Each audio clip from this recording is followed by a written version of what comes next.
একেবারে গাছ থেকে পেড়ে জাম মাখা খাবে? আমাদের নতুন বাড়ির একেবারে কাছে একটা গাছে দেখি কত জাম ধরেছে। দেখে মনে পড়ে গেল ছোটবেলার সেই স্মৃতিগুলো।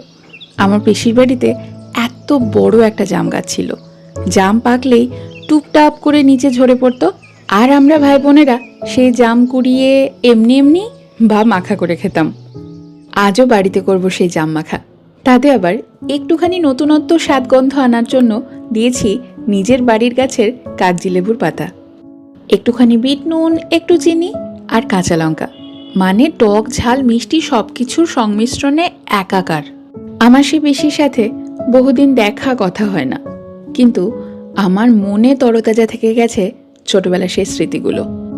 ঠিক এমনই তোমার কোনো ছোটবেলার মধুর স্মৃতি কমেন্ট বক্সে লেখো।